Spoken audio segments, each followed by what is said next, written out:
Things are looking pretty good for Genshin, and I'll tell you exactly why. And I know what you guys are gonna say. I made a video the other day saying I wasn't that impressed with Genshin 4.6. And correct. In isolation, I was pretty bored, more of the same, wasn't that interested. But then when I started thinking about some of the future potential stuff that have been rumored, I actually kind of looked at a lot of the things in a different light, and I went back to reevaluate the situation. And to be fair, maybe I was a bit depressed. I looked out my window and I saw the usual amazing British grey skies, puddles of rain. What is the meaning of life? But anyway, I'm feeling a lot more better now, and guess what? I think it's trending to hate Genshin at the moment and just be a Genshin hater. But I think Genshin is potentially in a good space if they play their cards right. Now, let me explain. But before we get into that, we gotta talk about the new characters. I've had a chance to play Arlecchino. I've seen other people play with Arlecchino. And I'm gonna be honest, she looks stupid fun. I tried the character trial out like 50 times just because I was having so much fun trying to see what you can pull off with her, what you can't, etc, etc. So, with this new character, I know some people are gonna cry power creep. This new spear user is now gonna make Hu Tao useless because, pyro DPS spear, of course. Now, that's somewhat of an unfortunate reality of live service games, especially gacha games. They need to make the characters more interesting to make them relevant and keep people playing. Otherwise, what is the point? And it's somewhat comforting to know that Genshin isn't really shy of putting another character in the exact same spot as a previous character. We've seen this with Lini and Yoimiya, but now we've seen it with Hu Tao and Arlecchino. Because a part of me was like, okay, they're just going to hit all of the criteria, like an animal bow, catalyst, you know what I mean. But they're not afraid of putting another character in the exact same slot, if that means. That opens up a lot of potential. They're not just trying to fill a massive bingo card of characters. So that's one thing I did like to see. Extremely fun to play. I like how the game mechanics have recently been more in-depth, more interactive than your traditional Genshin characters. If you think about the characters released way back in version 1.0, Jean picking up a Hilichurl absolutely blew my mind, and still does to this day, but I don't have Jean. And another character I don't have but really want is Diluc. Diluc was my favorite character back when I first started playing the game, before I lost my account. And goddammit, Hoyoverse, can you please give him back to me? Even though I know he is not up to scratch anymore, but guess what? I don't care about the meta, and neither should you. This is not an online competitive multiplayer game. You should play the characters you want. But even still, you can see the difference between version 1.0 characters and now version 4 characters, and I can't wait for version 5 characters. I think it's going to be amazing. You can't hide the fact that the new characters more fun to play, but don't let that stop you from playing your original characters. I still play as Chongyun. Haiju is my favorite character to this day, so I don't want to not encourage you to play as your characters, because when you do hear all this, you can feel a bit pressured to have to pull for the new ones. It's just, I like the design philosophy that they are adopting, not shying away from new styles of play. And I guess, yes, they've been doing this for a little while now with some of the Fontaine characters, Nuvalet, and Faruna. You know how it works. But I don't know why Arlecchino was the character that really kind of turned a gear in my head, and I was like, I kind of like this now. But it's not all good. Like I said previously, I don't like her weapon. Her weapon is really cool. The fact that they're testing out new things, like adding like a scythe skin, that is really good. However, I don't like how you feel pressured to pull for it so you can have that full Arlecchino experience. For me, I can't let that slide, and I have to highlight some of the stuff that I don't like from Hoyoverse, because I don't believe in just blatant positivity and trying to hide any things I don't like. I have to call them out when I have to, and I don't like how people are going to feel pressured to pull for the character and pull for the weapon, when people traditionally just don't do that. Now, I get it, they need more weapon sales, but I would like it if they fix the weapon banner. I know the weapon banner was already fixed, but, having to lose a 50-50 twice to then get your guaranteed, that ain't it in my book, okay? I still think it probably needs work. and feeling pressured to pull on the weapon banner where people already still know it's a scam. I know it was way better than day one, but it's still kind of atrocious. Let's all be honest here. I don't like that, and I most likely will not, no, not most likely, I will not be pulling for Arlecchino and her weapon out of protest because I don't like it, okay? I don't like what they did there, so I'm going to be skipping Arlecchino, but I can appreciate what they did with their character. Very fun to play. I played on other people's accounts, I played the trial, and I still can appreciate the character through the story quests and the bosses, etc., okay? So, please fix the weapon banner, and I wouldn't mind pulling on the weapon, okay? Now, we're going to touch up on some of the upcoming characters and how it relates to Arlecchino and the stuff I was talking about. But before we get into that, we got to talk about the knave.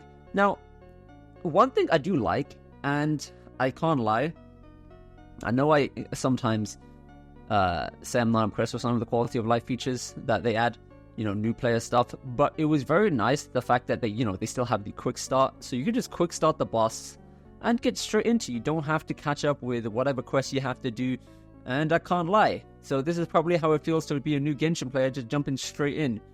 I remember when I started playing Genshin, I had so much to go through, so you know what, I gotta give it to them. Being able to jump straight into the content that you want when you want it is definitely a good thing. I know this is a fairly old quality of life, but it was something that I appreciated when I really didn't want to go through quests to just experience the new boss. And let me say, this boss is pretty good. I should have said it in my original video. The boss wasn't even out yet. It was the day before the release came out. And having played the boss, having experienced it, bear in mind, I just played the boss for the sake of playing. I didn't care about the rewards. I just wanted to see how this is, see what's going on. And from the environment, to the boss, to the atmosphere, to the moveset, 10 out of 10. I loved it.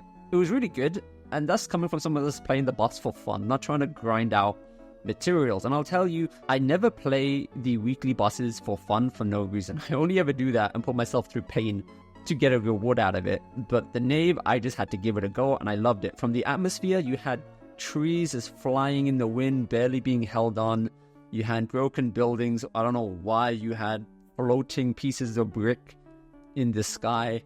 It was amazing. Like, the atmosphere was 10 out of 10. You see Arlecchino in the distance and you walk into the boss ring. They're doing some good stuff, and a lot of this stuff goes unnoticed. Compare the atmosphere to Dvalin, where you're just in space on floating platforms. Yeah, it was the first weekly boss. I'll give them credit. Seeing how they changed in this one is really good. I'm actually really liked it. And then as you progress through the stage, it gets darker. And just as you think you're doing good, and you're like, oh, this boss is not that hard. I mean, she's barely even moving. She doesn't even react to what I'm doing. Bam! She gives you a right smack in the face. She pulls out 2 sights, and everything gets dialed up to 11. She goes Dragon Ball Z on you, shooting Ki Blast, and she gets 2 wings. The stage goes red. You get a really cool cutscene. It probably will get annoying having to do it 10 times, but I won't lie, you actually have to try it this boss fight. Especially if you compare it to some of the earlier boss fights, to some of the other weekly boss fights, where you can do it with your eyes closed. She will knock you around if you're not paying attention. Maybe that's a skill issue, but I lost this fight, and I wasn't going to spend all day trying to do it, because I didn't care. I wasn't going to look up a guide on how to do the boss or whatever. I wasn't going to make the best team comp. I was just playing for fun. I'm sure a lot of you guys can probably, you know, knock the boss out, walk in the park. But I was appreciating what they did here. This boss feels very well thought out, very well planned, and I do know a lot of people are just like, oh, it's just another weekly boss. I said it myself. I was wrong. I appreciate the depth that they added to this new boss.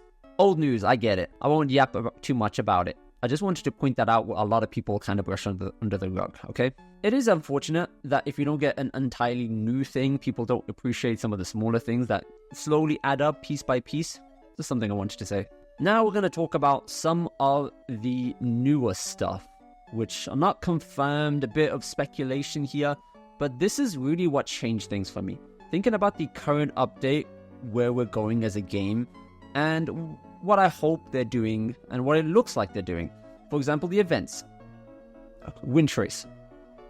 Yeah, I know you get FOMO for Wind Trace and all these other events because they take it away from you, but if you look this year, they actually developed Wind Trace a tiny bit more. This does give me some hope, as if you don't remember, they said they want to try making more events permanent. I'm not saying they'll do this for Wind Trace or not, but the only reason they didn't because they lack depth. Now, if they're going back, adding more depth to events, yeah, 1 year is way too long to add basic game elements to an event. But if they're doing this in order so they can potentially in the future keep some of these events as permanent game modes you can play for fun, which I think that's what they're going to do, at least I hope, then that will be a good thing. But only time will tell. So they are doing stuff behind the scenes, and I hope it's for the reasons what I think they are. But that's a very minor point. I don't really care about that, and neither do you, let's be honest. So new characters. Arlecchino, stupid fun to play, great stuff. They're testing out new things like having new skins for the characters and whatnot, even if the way they went about it was not very good. So, Clorinde. She's not out yet. I believe she's coming out in 4.7. The drip marketing looks great. They did a really good job, and I will be saving for Clorinde. That's what I will be doing. But apparently, from rumors and what I've been told and some kit information, her character's going to be really fun. Now, I believe people feel like these rumors are fairly valid, and from judging from what we've seen so far in the newer characters, especially with Arlecchino, Clorinde is going to be a really fun character, which is going to add to the electro element. It's going to add something that wasn't really there before. I feel like electro DPSs are kind of mid. Maybe I'm just stupid, but that's how I feel. And Clorinde is going to look really unique using her guns in gameplay, and just her character design looks really good. And the way these characters are adding more depth than before compared to version 1.0 characters, etc. And they look like each character is kind of pushing from the last, and it's becoming more fun. I think this is a great move, especially if it is true. And I do believe it is going to be true with some of the stuff I heard about her kit. You can go look up other videos. Other people more smarter than myself have made great videos analyzing Clorinde in more depth. But what I do like is they're attempting to push the game, push how characters play, and make it more interactive. Make it way more fun fighting within the game, since that's where you do so much. As you know, it can get a bit stale. So with the more advanced gameplay, it is definitely a positive, but I do understand people may get upset because of power creep. But power creep is an unfortunate thing we have to live with in a long-term live service game, especially a gacha game. You need to have reasons to make people pull. But once again, I like to remind you, always play characters you want, characters you like, or you relate to, instead of trying to be pressured into playing a character that you're not too interested in. Play purely because of power creep or trying to get, or being able to clear content faster. At the end of the day, it's not a competitive multiplayer game. There's really no leaderboards or anything, and it's just bragging rights to say you have a strong team. And this game isn't super difficult that you have to do any of that. But I can appreciate that they're willing to try new things. And this goes hand in hand with the fact that there's rumors for a new Spiral Abyss in 4.7. Now, I don't know if this is true or not, because like I said, we're working on speculation here. But from what it's looking like, it may be the case. But that's something that you have to be careful about. I'm not going to try spreading misinformation. This is not confirmed, but I hope it to be the case. A lot of people have said a new Spiral Abyss will not fix the game. I don't care that it's Spiral Abyss that they're changing. But if it's true that they are working on a new permanent mode, that is huge news, because they haven't done something like this for a while. I know they added the Teapot and TCG. The reason why they weren't good endgame modes because they were so disconnected from the actual game. It doesn't correlate with how many hours and time you spend in the game. They could have been their own separate thing. They don't reward you for the time and, potentially money you spend building these characters. But combat-focused end games are a completely different thing. So with new Spiral Abyss mode potentially coming out, changing the same mundane system we've been playing for many years, it shows that they are willing to expand not only the characters and some of the combat game modes. And that is huge. The fact that they are potentially trying some new things.